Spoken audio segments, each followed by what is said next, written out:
인포맥스 애청자 여러분 안녕하십니까. 이진우입니다. 네, 여러분 안녕하세요. 인포맥스 라이브 이승입니다.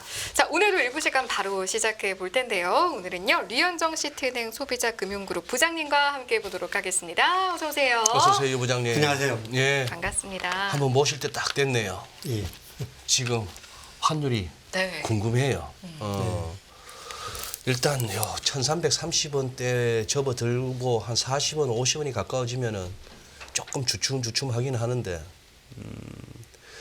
우리 또 유 부장님 특유의 또 이렇게 늘 업데이트하시는 자료도 어떤 변화가 있었는지 궁금하고 지금 요 증시도 그렇고 다 지금 이제 금리도 그렇고 이제 아주 크리티컬한 상황에서 FX 쪽에서 먼저 혹시 또 치고 나갈 수도 있으니까 지금 이제 다들 퇴근하셔서 뭐 식사하실 시간인데 급하신 분들 결론 먼저 듣고 식사하시고 나서 이따 다시 되돌려 보기를 하더라도 오늘 무섭게 치고 올라온 달러 주춤하나? 미관식으로. 주춤하나?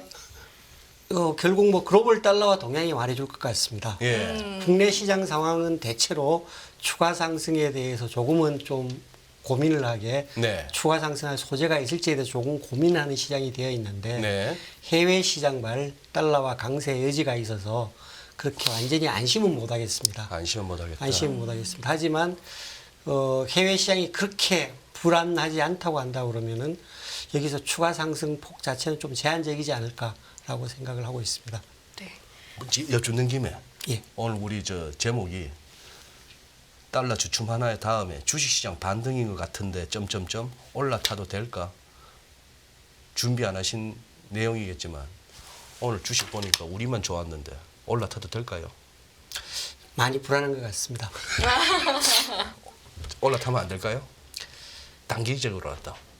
뭐 항상 단기적으로 또는 종목별로는 항상 찬스가 있겠지만 전체 대세 흐름 자체는 적어도 1, 4분기에는 좀 불안한 흐름들이 좀 이어지지 않을까라고 생각이 되십니다. 네. 모처럼 모셨으니까 증시 이야기도 저희가 한번 여쭤봤고 또 오늘 본격적으로 이야기할 내용은 외환시장 동향도 준비해 오셨는데 좀 속속들이 다각화해서 많이 준비를 하셨더라고요. 저희 하나씩 또 장표 보면서 이어나가도록 하겠습니다.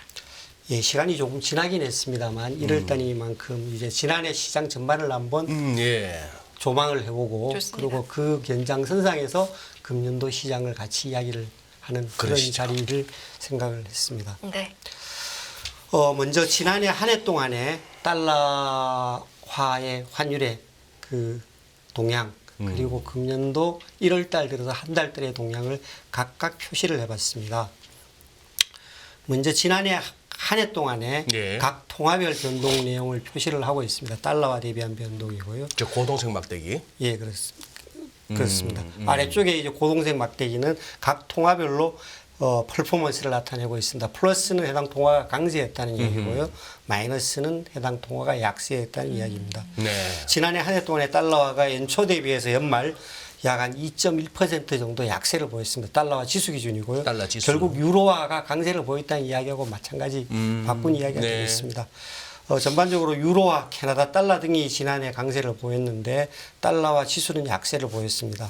예나를 비롯한 아시아 통화들은 대체로 약세를 나타냈습니다. 위안까지. 예, 그렇습니다. 아하, 예. 예나 약세 폭이 한 7.5% 넘어섰고요. 네. 그리고 원화도 2% 가까이, 위안화도 2% 넘게 3% 가까이 약세를 나타냈습니다.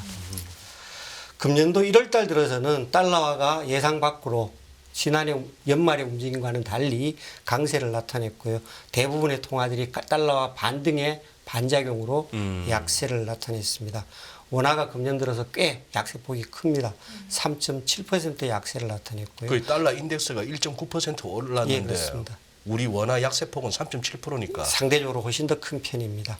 예나 약세폭은 훨씬 더 큰 편이고요.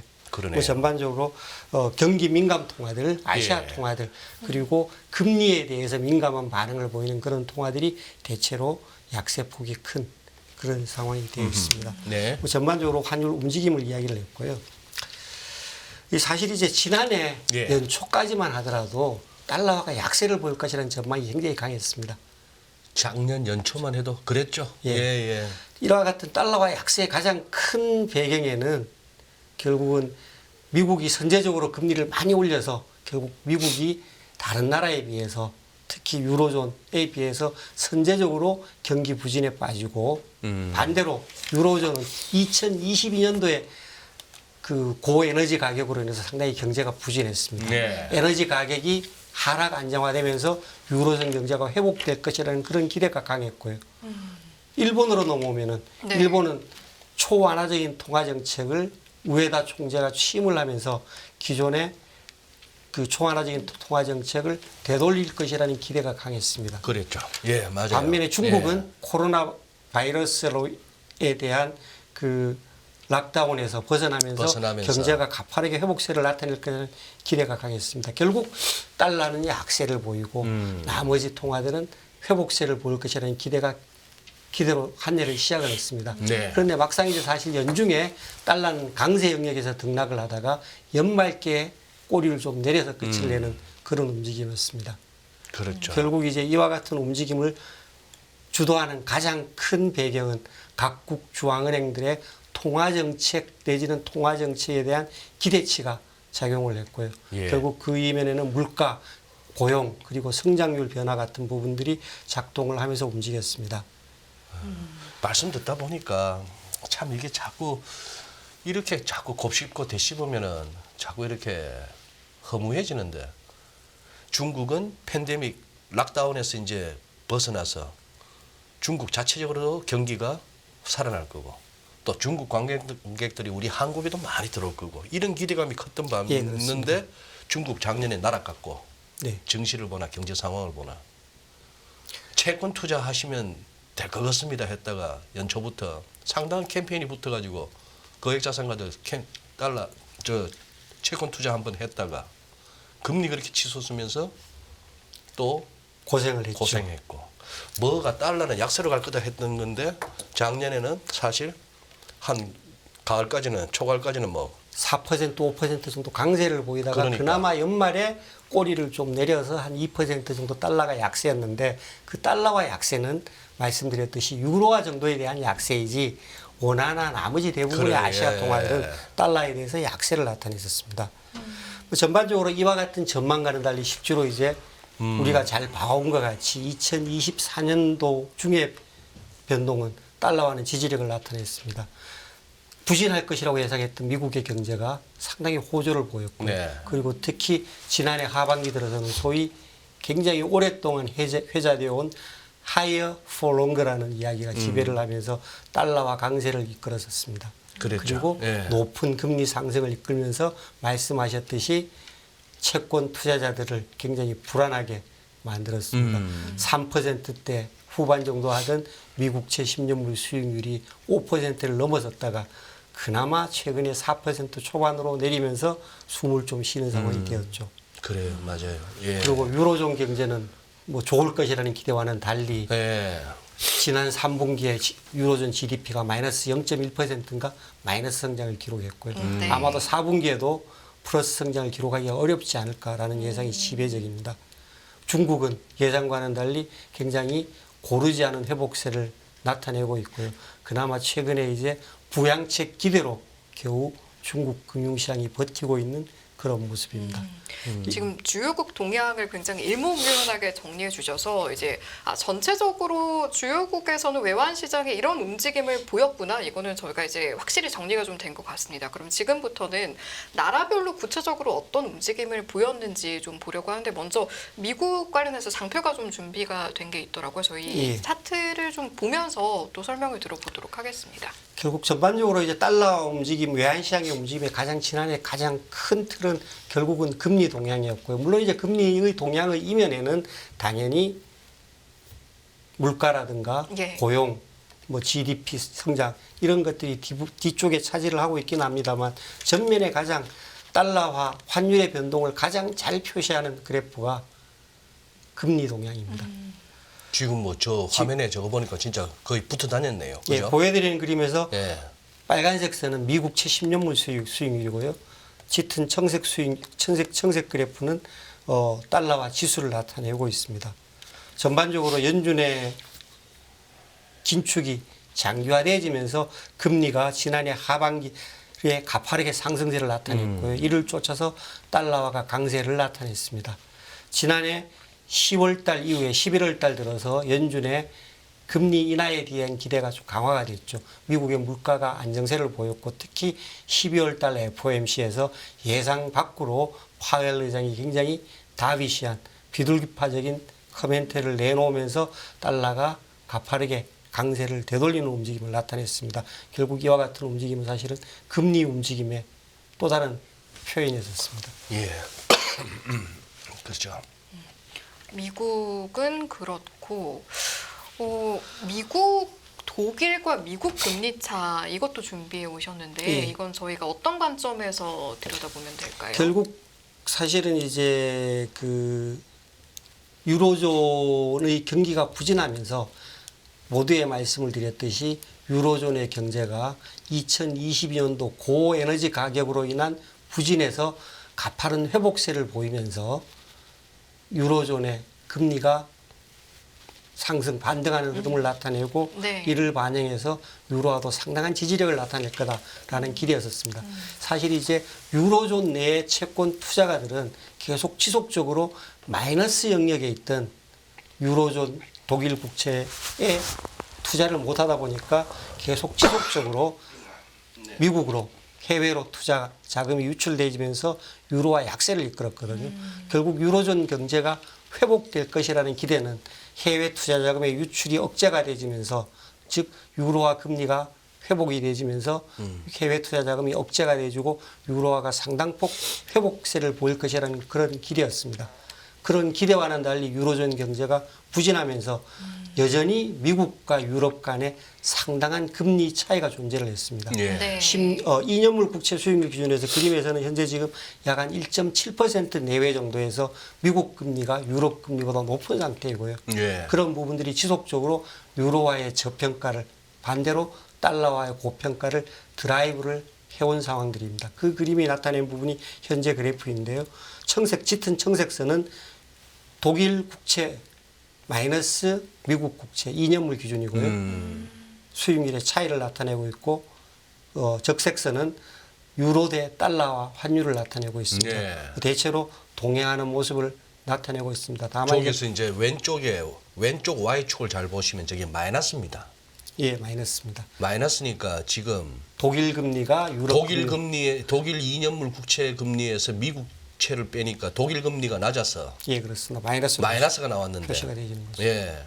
밑으로 가면 갈수록 마이너스 폭이 크다는 얘기는 그만큼 독일 국채 금리가 많이 낮을 때 상대적으로 더 낮다는 상대적으로 더 낮을 때 그때는 유로가 약했고 그게 결국 뭐 미국하고 같은 논리네요. 격차가 줄어들면 즉 격차가 줄어들면 유로는 좀 유로가 강해졌고. 회복세를 나타내고 네. 격차가 확대가 되지면은 유로화가 약세를 나타내는 그런 동향이 되어 있습니다. 예. 결국 모두의 사실은 애초에 우리가 이야기했던 그런 이야기들이 똑같이 작용을 했는데 다만 그렇죠. 예. 예상과 달리 격차가 줄어들 것이라는 네. 예상과 달리 격차가 상당 부분 유지가 되면서 유로화가 약세 영역에서 벗어나지를 못했다. 이런 이야기를 할 수 있을 것 같습니다. 네. 뭐 최근에는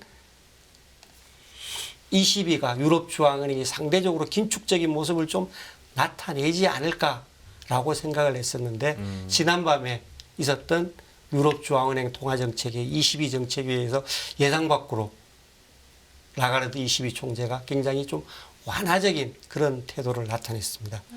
이 부분들이 향후에 이제 유로화의 어떤 강세를 억제하면서 달러화의 하단을 지지하는 요인으로 당분간 작용하게 될 것으로 보여집니다. 어떤 발언을 그렇게 보신 거예요? 뭐 금리 인하는 좀 시기상조다라고 금리 인하는 시기상조라고 이야기를 했지만 사실은 시장에서 기존에 생각했던 부분은 뭐였냐면은 최근에 유로존의 물가가 네. 반등하는 모습을 보였습니다. 예. 11월 달 CPI가 2.4%에서 12월 달 2.8%인가 2.9%로 반등하는 모습을 나타냈습니다.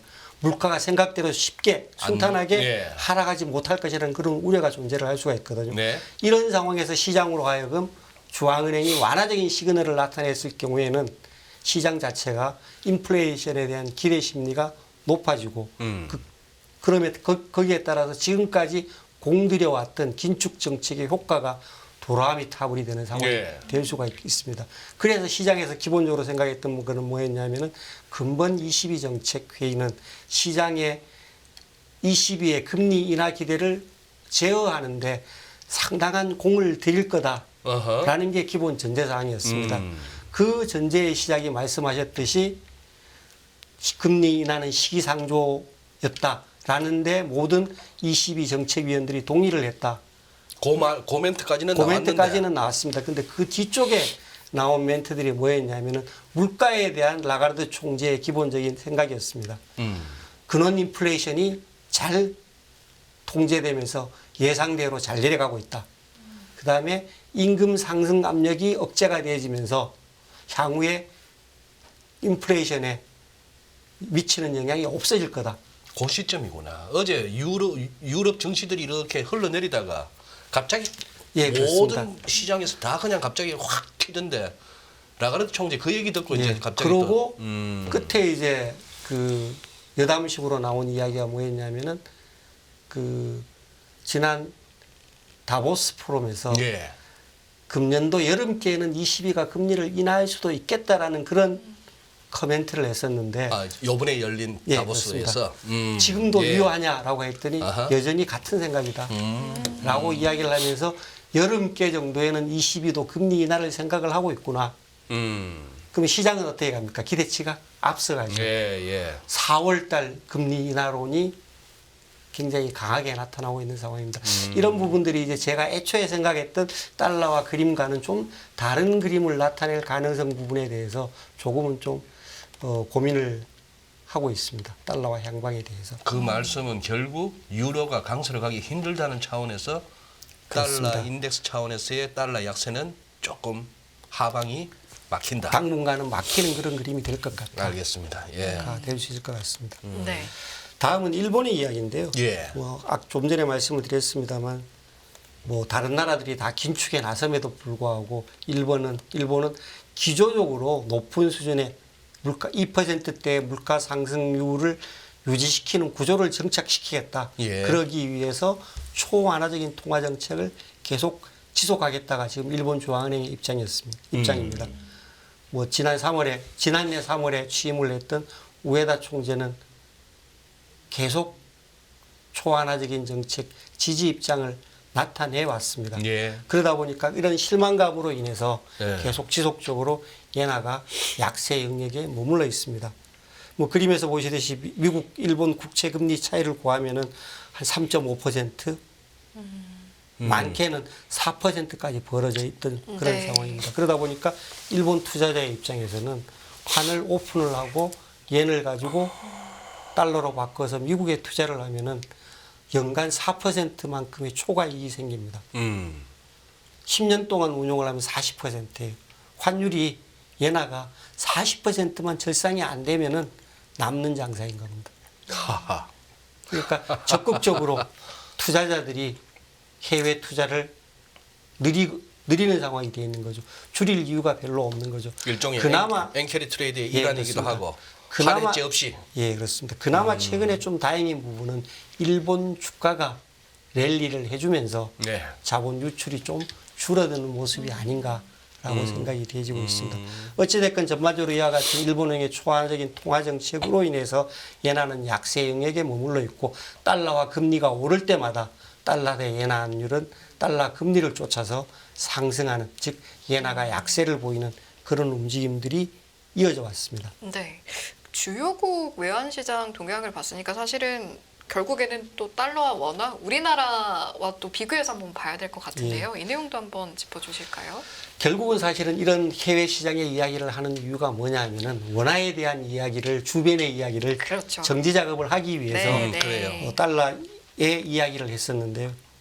원화로 돌아오면은 뭐 뒤쪽에 말씀을 드리겠습니다만 달러 대 원화 환율의 변동을 가장 일목요연하게 설명하는 지표는 금리도 아니고요. 다른 어떤 지표를 갖다 놔도 그렇게 쉽게 맞아떨어지지 않고 두 가지 지표가 달러 대 원화 환율을 설명을 합니다. 하나는 우리는 그러면 원화에 대해서는 앞서 지금 유로나 엔화처럼 살폈던 이 금리 차이가 정확하게 설명은 못합니다. 설명이 안 된다. 정확하게 설명 전혀 안 되지는 않지만 예, 예. 앞에서 보는 것과 같이 대충 거의 포개지는 형태의 그림은 안 아닙니다. 나오더라. 그럼 앞으로 말씀하실 그 두 가지를 저희가 잘 봐야 한다는 말씀이시네요. 예, 그렇습니다. 네. 첫 번째는 달러화 지수입니다.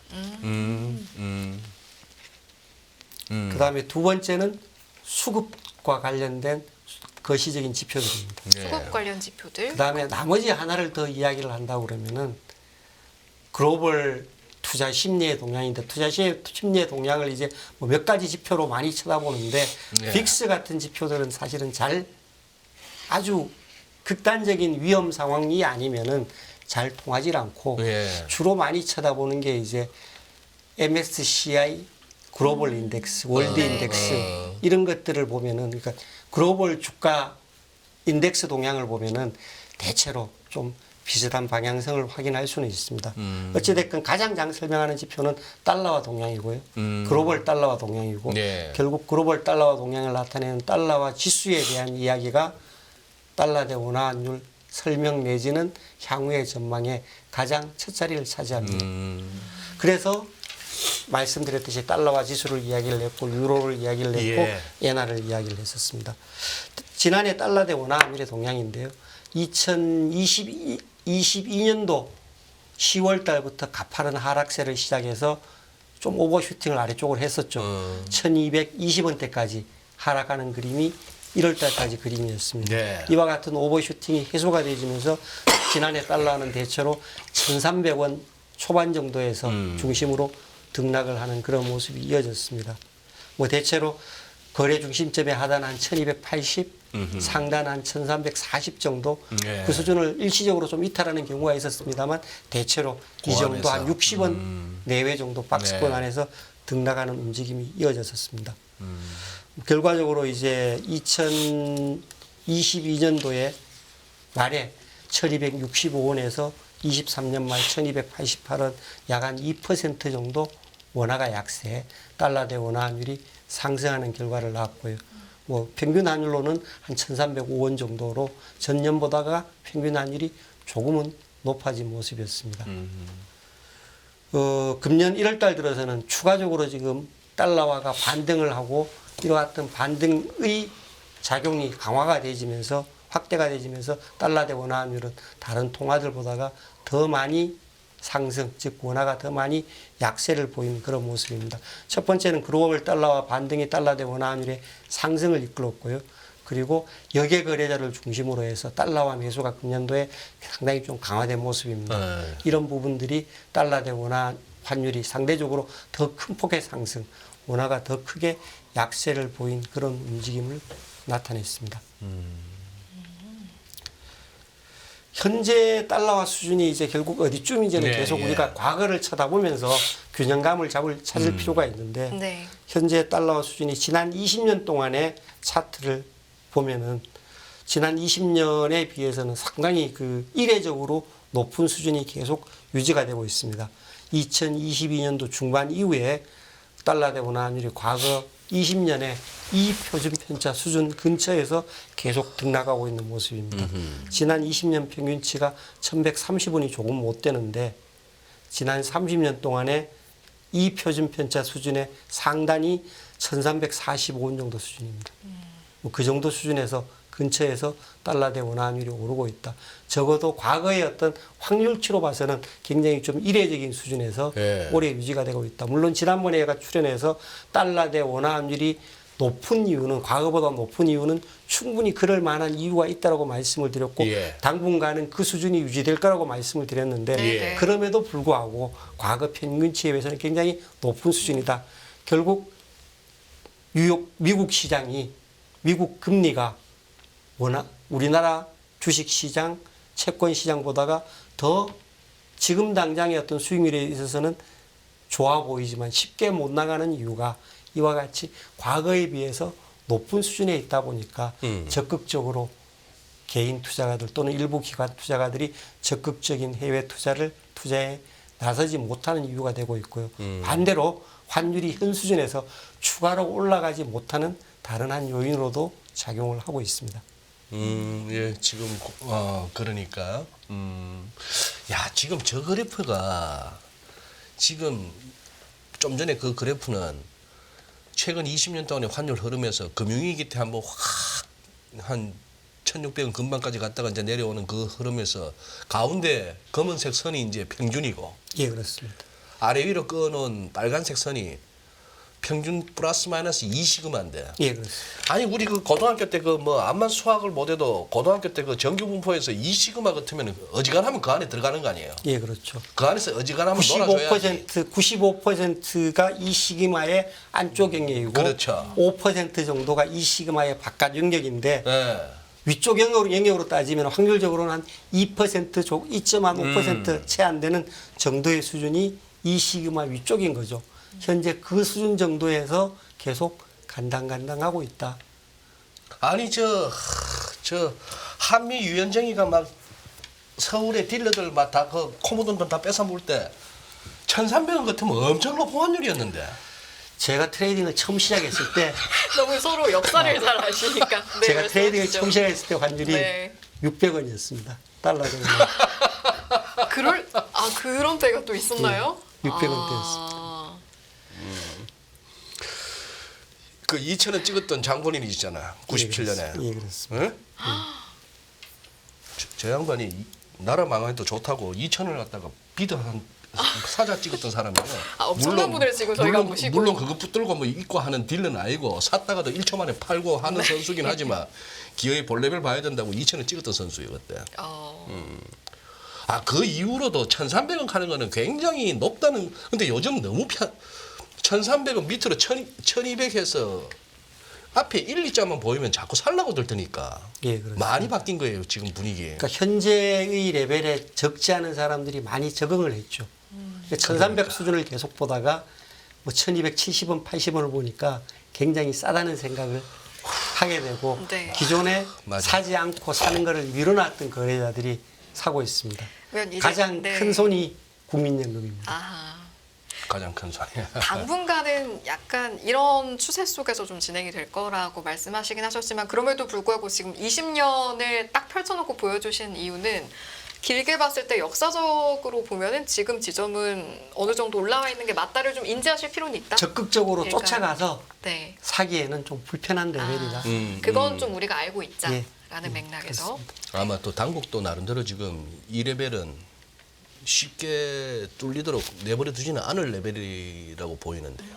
예, 당국의 의지는 그렇습니다만 의지는 그렇습니다만 뭐 또 뭔가 생략이 돼 있는 느낌이죠? 점점점이 나오네. 네. 괄호를 잘 해석해야 될 것 같은 순서가 느낌인데. 조금 바뀔 것 같긴 한데 뒤쪽에 제가 나중에 이제 필요하시면 차트를 한번 보시면은 뒤쪽에 우리나라 외환 보유액의 변동을 표시를 했는데요. 2022년도에 우리나라 외환 보유액이 400억 불이 연간 줄어들었습니다. 뭐 지난해 네. 한 30억 불 정도 줄어들었습니다. 네. 좀 굉장히 가파른 하락세죠. 네. 2022년에 400억 달러가 줄었고 작년에 40억 달러가 줄었다. 30억 정도. 30억 달러 정도. 정도가 줄어들었습니다. 뭐 현재 지금 한 4,200억 정도 되는데요. 네. 빅피겨를 바꾸는 게 편하지는 않을 것 같습니다. 4천억 달러가 아닌 뭐 3,900 몇 달러 같으면은 느낌이 다르니까. 상당히 좀 편하지는 않을 것 같습니다. 예. 그래서 당국도 조금은 좀 신경을 쓰지 않을까. 외환 보유의 규모로 봐서 크게 문제가 안 된다라고 이야기를 하지만 그럼에도 불구하고 조금은 좀 신경이 쓰이는 레벨일 것 같고요. 과거와 같이 이제 아주 적극적으로 추가 상승을 막는 그런 개입은 좀 약화되지 않을까라고 생각을 합니다. 뭐 결국 이제 시장의 어떤 흐름들을 힘이 좀 더 지난해보다는 좀 더 많이 작용할 수 있지 않을까라고 생각이 되어지는데 과연 이제 시장이 그만큼 상승 압력을 가질 만한 이유가 있겠느냐가 이야기의 주제가 될 것 같습니다. 예, 그래요. 그러면 이제 앞으로가 이제 전망이 뭐 맞고 틀리고를 떠나서 어느 정도 좀 한번 전망은 있어야 될 거 아니겠습니까? 예. 예. 제가 이제 모두의 달러 대 원화율의 변동을 가장 잘 설명하는 변수가 달러와 지수라고 이야기를 했는데 예. 보여드리는 그림에서 우측에 있는 빨간색 선은 달러와 지수, 달러와 인덱스를 이야기를 하고 있고요. 청색 선은 달러 대 원화 환율 동향입니다. 뭐 대체로 방향이 거의 같습니다. 물론 속도는 조금 차이가 있을 수 있습니다. 순간적으로. 대체로 방향이 같고요. 특히 이제 수급이 상당히 균형을 나타내기 시작했던 지난해 하반기 이후에는 두 그림을 앞에 그림을 자르고 두 그림을 포개면은 상당 기간 동안은 아, 어느 그림이 어느 그림인지 어느 게 예, 달러인지 예. 어느 게 원화인지를 헷갈릴 수 있는 그런 부분입니다. 지난해 이제 2, 4분기만 하더라도 달러와 지수의 약세에도 불구하고 우리 수급 상황이 굉장히 나빴습니다. 경상 수지가 적자 근처를 왔다 갔다 하고 무역 수지가 뭐 초유의 규모로 적자를 나타내고 이런 부분들이 원화의 약세 요인으로 강하게 드라이브를 했었는데 지난해 상반기를 지나면서 하반기에 접어들면서는 전반적으로 수급이 상당폭 균형을 회복하면서 그 다음에 움직임은 결국은 글로벌 달러와 동향을 쫓아서 변동하는 그런 움직임이 나타나고 있습니다. 다만 이제 최근에 달러와 지수의 변동에 비해서는 달러 대 원화 환율의 상승이 좀 더 가파릅니다. 말씀드렸듯이 여객 거래자들의 적극적인 매수세 그리고 그동안에 사지 않았던 일부 국내 기관 투자가 뭐 국민연금이라고 굳이 꼭 특정을 하진 않겠습니다만 네. 대체로 그런 투자자들의 매수세가 상대적으로 달러 대 원화 환율의 상승폭을 좀 키우는 요인으로 작용을 하고 있습니다. 저는 네. 국민연금이라고 들은 바 없습니다. 그쵸? 네. 특정해서 특정하진 말- 않으셨거든요. 네, 그렇습니다. 뭐 제가 실제로 이제 프론트에서 거래를 하지 않으니까 네. 항상 저는 소설만 쓸 따름입니다. 그게 중요합니다. 써주시는 시나리오가 참 중요하더라고요. 그냥 네. 실제로 픽션이라기보다는 이제 넌픽션이죠. 금년 들어서 여객 거래자들이 많이 샀을 걸로 추정되는 그런 그림이 지금 이 그림인데요. 지금 그림에서 이 바 차트는 월간 기준으로 해서 그 여객 거래자들이 NDF 매매 동향입니다. 거래 잔액 기준은 아니고 순매입, 순매도의 넷 매입을 나타내고 있는데요. 지난해 11월 달에 116억 불 정도를 팔았어요. 작년 11월에 예. 팔았던 레벨이 대충 뭐 정확하게는 제가 모르겠지만 11월 달 평균 환율이 1,310원 정도입니다. 1,330원, 40원 오니까 부담이 되죠. 하하.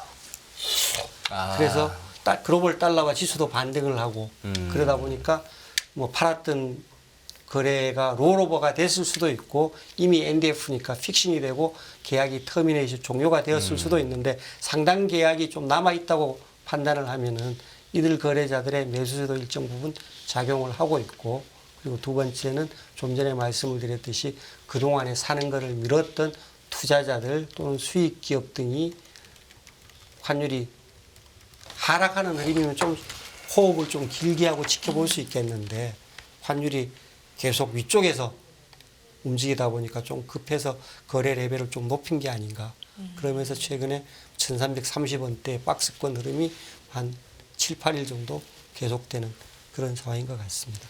지금 저기서 이렇게 보면은 우리 지금 이제 중요한 그래프를 가져오셨네요.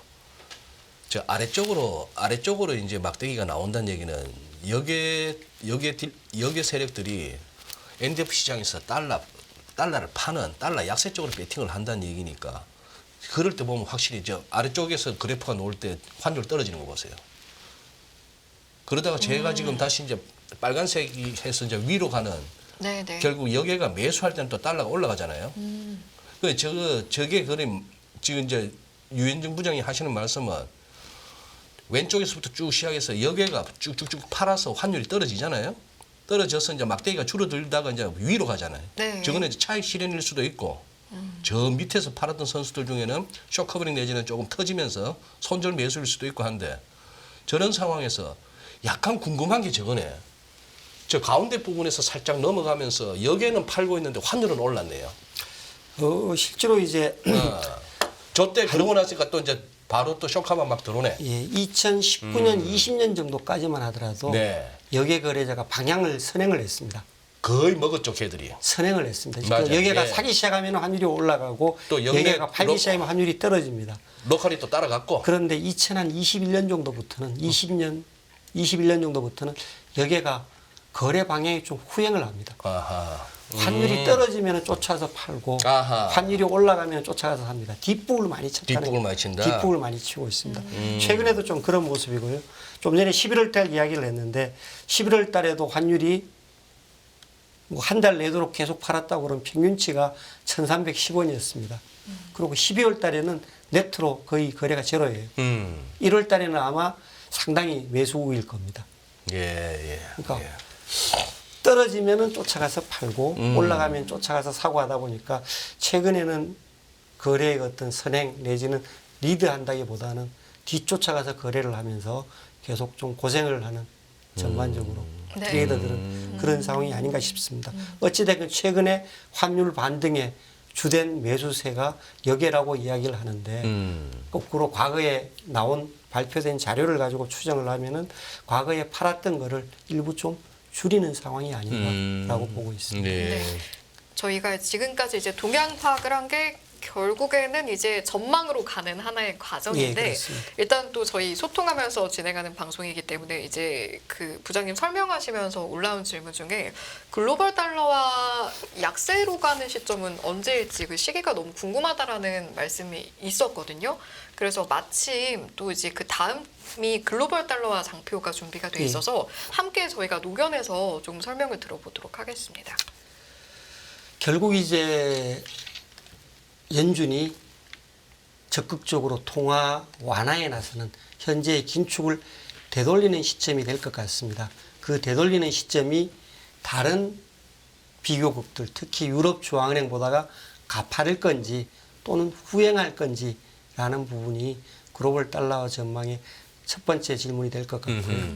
그리고 그 과정에서 과연 이게 이제 소위 이야기하는 연착륙의 상태에서 완만하게 금리를 인하하는 그런 상황이 될 건지 또는 경착륙이 돼서 인플레이션이 잘 안 잡히다 보니까 금리를 더 금융시장을 더 긴축을 시켰다가 경기가 침체에 빠지면서 가파르게 금리를 인하하는 상황이 될 건지에 따라서 달러의 방향은 완전히 달라질 것 같습니다. 대신 기준점은 그렇게 잡고 가자라는 예, 말씀. 그렇습니다. 전반적으로 금리 인하 시점 네. 자체가 달러와의 여기서 추가로 강세를 가든지 네. 또는 반대로 추가로 약세로 가든지 현재 수준에서 약세로 가든지 가장 중요한 변곡점이 그 시점 정도가 아닐까라고 생각을 하고 있습니다. 전반적으로 네. 이와 같은 이제 금리 변동과 관련해서 시장의 예상치를 지금 표시를 하고 있는데요. 그 시카고 선물 거래소에 CME의 페드와치라는 툴이 있습니다. 거기에서 이제 매일매일 단기 금리 선물 시장에서 거래자들이 베팅하고 있는, 거래하고 있는 거래 내용을 집계를 해서 시장이 지금 연준의 금리 인하에 대해서 어떤 베팅을 하고 있다를 표로 나타낸 게 지금 이 테이블입니다.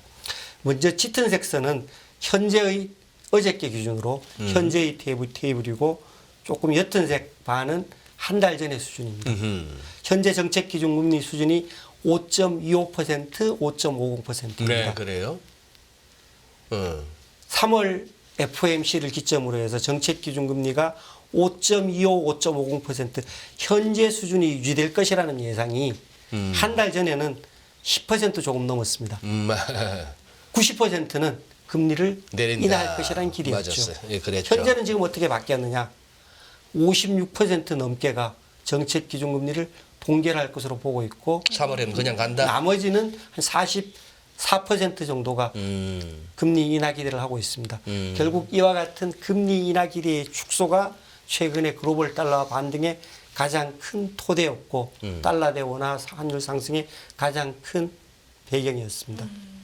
결국 이와 같은 이제 금리 인하 기대의 변경이 금융시장 전반을 움직이는 가장 중요한 변동 요인이 될 것으로 보고 있습니다. 네.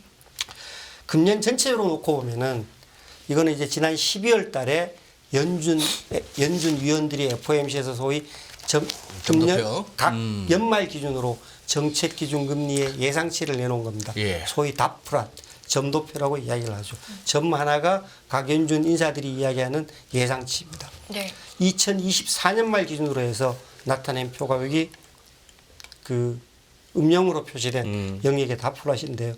연준 인사들이 이야기했는 중간값이 얼마냐면은 4.50, 4.75% 밴드를 예상을 했습니다. 그 25p 기준으로 3번 내린다. 예, 현재 정책 네. 기준금리 수준 대비해서 약 한 3차례 정도 정책 기준금리를 인하할 것이라는 것이 연준 인사들의 예상입니다.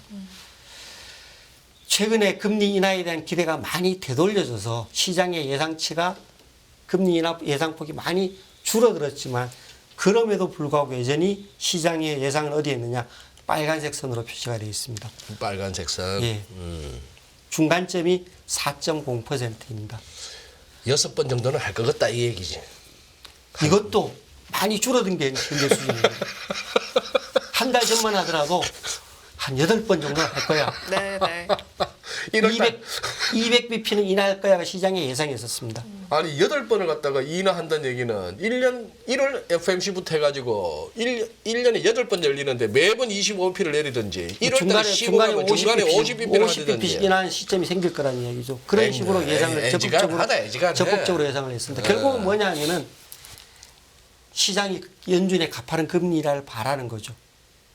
그래야만 비용이 싸질 거니까 자산 시장이 받쳐질 거니까 주식이 됐건 채권이 됐건 그런 시장의 어떤 밸류에이션을 받쳐줄 거니까라고 기대를 했습니다. 그런데 사실 이 기대에는 굉장히 큰 모순이 있습니다. 현재 시장은 금융시장의 랠리를 하고 시장의 가장 기본은 뭐냐 하면은 소위 연착륙입니다. 미국 경기가 완만하게 둔화가 돼지고 인플레이션이 점진적으로 낮아져서 굉장히 아름다운 그림을 그릴 거야가 기본 전제입니다. 네. 그런데 금리 인하는 어떻게 예상을 해요? 200bp씩 떨어뜨려요. 두 가지가 안 맞는 이야기인 같이 갈 거예요. 수 없죠. 예. 안 맞는 이야기인 거예요. 네. 둘 중에 하나는 분명히 틀린 겁니다. 네, 그래요. 금리를 이만큼 못 내리거나 어. 아니면은 경기가 정말 침체에 빠져서 금리를 이만큼 내리거나 아름다운 금리 인하가 아니고 아주 곡소리 나는 금리 곡소리 인하. 나는 금리 인하가 됐거나 아니면 정말 시장이 예상하는 것 같이 이 그 아름다운 경제 상황에 대해서 조금씩 금리를 내리는 상황이 되거나 둘 중에 하나가 됐을 거란 이야기죠. 우리나라의 아름답다는 형용사가 고생하네. 어찌됐건 이 부분에 네. 괴리가 결국 금년도 금융시장 변동성의 가장 큰 핵심이 될 것 같고요. 결국 달러화가 연착륙의 상황에서 외환시장이 놓여 있을 거냐 또는 경착륙의 상황이 돼서 달러가 놓여 있을 거냐가 달러화 향방의 가장 키가 될 것 같습니다. 결론적으로 말씀을 드리면은 연착륙의 상황이 됐을 경우에 세상이 아름답습니다. 상대적으로 저평가되어 있는 자산으로 돈이 몰릴 기회들이 많습니다. 예. 결국 달러가 약세를 나타낼 수 있는 환경이 될 수 있을 것으로 보여집니다. 근데 역사적으로 봤을 때 경착륙인 경우가 더 훨씬 더 많죠. 많았잖아요. 연착륙이 굉장히 네. 드문 경우이죠. 뭐 그럼에도 불구하고 현재의 시장의 시나리오는 연착륙의 가능성을 많이 이야기를 하게 만들고 있습니다. 그런데 이제 과연 이게 계속 이대로 갈지 좀 전에 말씀을 드렸습니다만 2023년 초에 많은 시장 사람들의 컨센서스가 연말에 봐보니까 좀 전에 봐보니까 어땠습니까? 다 뒤바뀌어 있죠. 그죠? 반대 방향으로 가 있죠. 현재의 시나리오가 그대로 유지될지는 좀 지켜봐야 될 건데 결국 이거를 지켜본다는 이야기는 뭐냐 하면은 이 배경이 되는 변수들에 대해서 끊임없이 팔로우를 해야 된다는 이야기입니다. 네.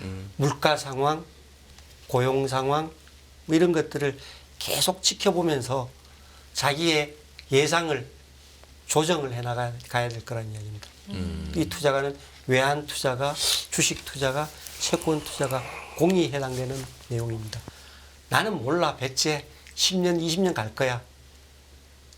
그냥 휴지 조각 되더라도 그냥 안고 죽을래. 라고 그럴 분들은 없을 것 같은데. 라고 하시는 분이 아니라고 그러면 실제로 네. 그런 사람들도 있습니다. 처음에 이제 뭐 한 10% 떨어지면 아이 많이 떨어졌어. 20% 가겠어. 20% 떨어져. 아이 반동하게 나겠어. 반동하게 딱 나가면 에이 도배지 쓰지. 아이고. 뭐 이런 이야기를 할 수도 있어요. 네, 여담이 네, 아무튼 기본적으로 이제 이런 상황에 빠지지 않으려고 그러면은 끊임없이 시장의 어떤 변동을 그 추적하는 변수들의 주요 변수를 추적하는 그런 것들이 필요하지 않을까라고 생각합니다. 다시 말해 그 변수들을 체크하는 건 그냥 선택적인 게 아니라 필수적으로 좀 가져가야 예. 되는 부분이다라고 네, 강조를 그렇습니다. 해주신 거예요. 네, 그렇습니다. 알겠습니다. 이 그림에서 이제 사실은 숨어 있는 이야기들이 네. 이와 같은 상당한 시장의 기대의 괴리, 모순, 그리고 이런 모순들이 앞으로 예상 밖의 큰 어떤 자산 가격의 변곡점을 나타낼 가능성들을 시사를 하고 있습니다. 실제로 이제 어느 쪽이 될지는 뭐 현재로서는 이 세상 누구도 잘 모릅니다, 그죠? 예. 뭐 가장 많은 정보를 가지고 있는 연준 인사들조차도 연준 위원들조차도 이런 기대를 하고 있지만 지표를 봐봐야 돼라는 이야기를 하지 않습니까? 그렇죠. 데이터 디펜던트라고 하지만 또 그때그때 예. 데이터와 지표가 다를 수 있으니까. 저는 네. 사실 저 점도표 볼 때마다 화딱지가 나는 게 다시 한번 보자면은 2023년에는 저렇게 우리 유 부장께서 가운데 하늘색이 중간값이고 저 그 밑에 보면 빨간 점이 시장의 프라이싱인데 아까 CME 패드워치에서 네. CME 패드워치에 나오는 퍼센테이지라는 것은 시장 참여자들이 터질 각오하고 실제 트레이딩을 한 결과인데 예, 그 옆에 2025년 가보세요. 점도표 저 분포되어 있는 거.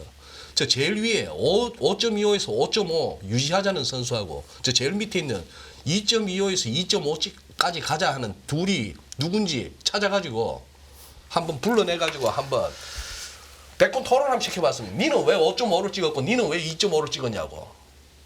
응? 애들 장난도 아니고. 너 돈 안 태우고 찍는다고 저렇게 장난처럼 찍냐? 좀 묻고 싶어. 근데 대체로 이제 성향 경제를 쳐다보는 성향에 가장 큰 차이가 있지 않은가 싶습니다.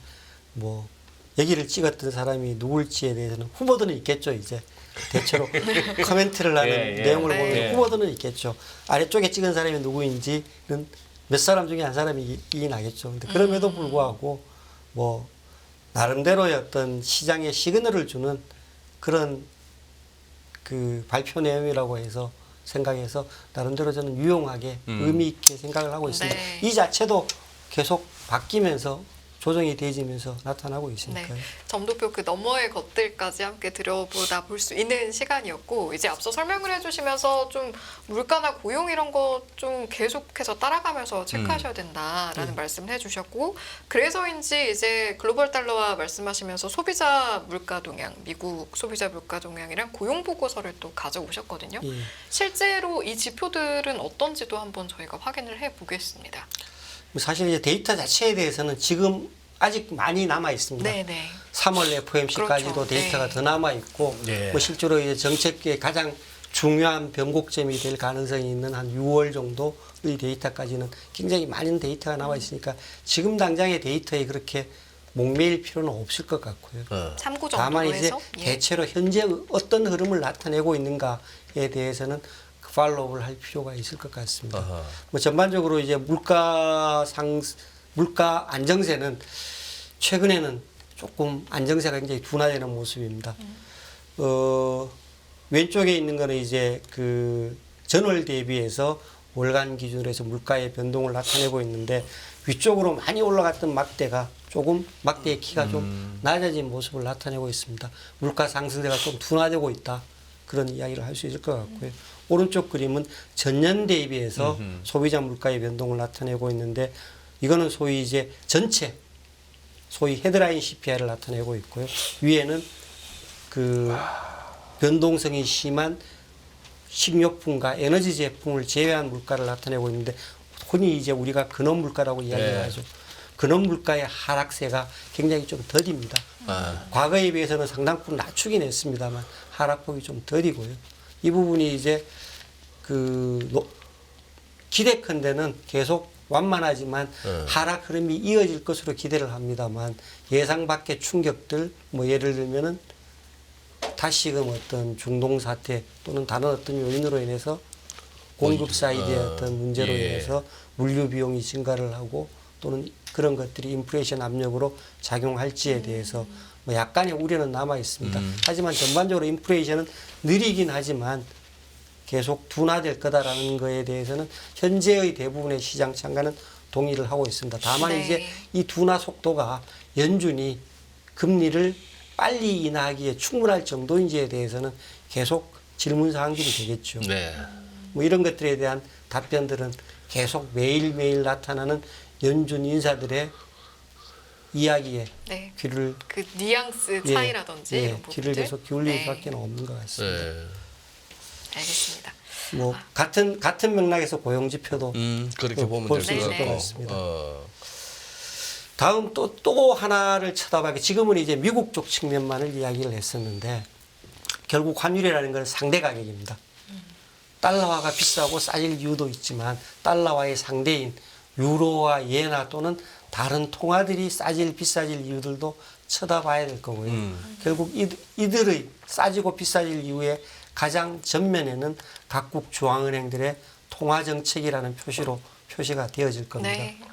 말씀드렸듯이 이제 유럽 중앙은행이 어저께 밤에 있었던 통화정책 회의에서 예상보다는 훨씬 더 좀 완화적인 입장을 나타냈습니다. 그런 인플레이션이 하락세가 지속되고 임금 압력이 완화되기 시작했다라고 이야기를 하면서 긍정적인 평가를 내놨고요. 거기에 일단 유럽 쪽 금융시장이 환호를 냈고 어제 사실은 미국의 주가가 상승을 하고 금리가 하락했던 채권이 랠리를 했던 가장 중요한 배경 중에 하나도 22 정책위에서 22덕을 봤다. 덕을 많이 봤습니다. 뭐 이런 것들이 주식시장이나 채권시장에는 같은 방향으로 작용을 할 수가 있겠지만 네. 외환시장에는 결국은 통화의 상대 가격이지 않습니까? 그죠? 상대적으로 긴축적으로 나타낼 것으로 봤던 22가 생각 밖으로 완화적인 모습을 나타내면서 유로화가 좀 약세를 나타냈고요. 좀 약세를 보이던 달러가 다시금 반등하는 움직임을 나타냈습니다. 뭐 상대적으로 밤사이의 변동은 완만했었는데 조금 길게 보면은 이런 부분들이 이제 유로화 상단을 좀 제한하는 요인으로 당분간 작용을 하게 될 걸로 보여집니다. 말씀을 듣고 보니까 어젯밤에 뉴욕장에서 있었던 시장 간의 상관관계가 깨졌던 이유가 20일을 집어넣으니까 20일 집어넣으면 해석이 되네요. 해석이 오케이. 되죠. 예. 마찬가지로 이제 지난 일본 중앙은행의 통화정책 회의였는데요. 예상 밖으로 조금 긴축적이었습니다. 일본 중앙은행 예. 통화정책 회의는 가장 긴축적인 포인트는 뭐 계속 완화적인 커멘트만 내놨던 우에다 총재가 그 인플레이션 목표 달성 가능성이 점점 더 커지고 있다. 네. 일본 경제가 회복되지고 있다고 이야기를 하면서 그리고 가장 기본 전제를 냈던 임금 상승에도 긍정적인 그런 모습이 나타나고 있다고 이야기를 하면서 정책 정상화의 가능성을 내비쳤고요. 기자들의 질문에서 한 4월 정도 되면은 우리가 좀 많은 데이터를 얻을 수 있지 않을까라고 이야기를 하면서 시장에서는 조금 급하게 4월 달에 일본 중앙은행이 마이너스 금리를 정리하지 않을까, 철폐하지 않을까라는 그런 기대를 예. 나타내고 있습니다. 그러면서 전날에 비해서는 엔화가 조금 비싸졌죠. 달러 대 엔화율이 조금 하락하는 그런 움직임을 나타냈습니다. 이상이 전반적으로 글로벌 달러화에 우리가 쳐다봐야 될 내용들에 대해서 네. 현재 나타나 있는 상황을 말씀을 드렸고요. 앞으로 이와 같은 흐름들이 어떻게 계속 바뀌어가는지를 쳐다보면서 시장의 전망을 계속 조정해 나가야 하는 상황이다라고 이야기를 할 수 있을 것 같습니다. 네. 국내적으로 딱 돌아오면 좀 전에 모두 말씀드렸듯이 글로벌 달러로 봐야 되고 국내 수급 상황을 네, 봐야 된다고 수급. 말씀드렸습니다. 계속 지속적으로 우리 수급 관련된 지표를 쳐다봐야 될 것 같고요. 수급 관련된 지표에 가장 크게 나타내는 그림은 우리나라 경상수지와 투자자금의 유출입 동향입니다. 지난번에 그 댓글을 잠깐 제가 한번 봤더니 네. 한 2달이나 지난 자료를 가지고 왜 설명을 하느냐라고 이야기를 했는데 가장 최근의 자료가 지금 11월 달 국제수지표입니다. 그렇습니다. 네. 경상수지가 조금 늦어요. 한 40일 정도 시차 갭이 있습니다. 무역수지는 월말이 지나면 바로 다음 날 전월 숫자를 매월 첫날 내놓는데 일요일이라도 눈이 와도 예.